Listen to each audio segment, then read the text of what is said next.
So this should be a really quick video.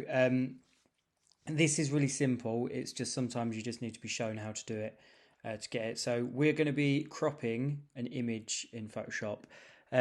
So this will be useful with a variety of images. You never know when you want to take a bit out. It's always best to catch more information. So it's best to kind of crop it afterwards than try and crop it when you're taking the picture.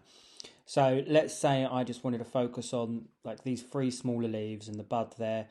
All I would do is use this tool here, the rectangular marquee tool, and I would click, drag that across until it's bound all around with the marching ants, and then I can just easily click Command C or Control C depending on what you're using, and then Control or Command V.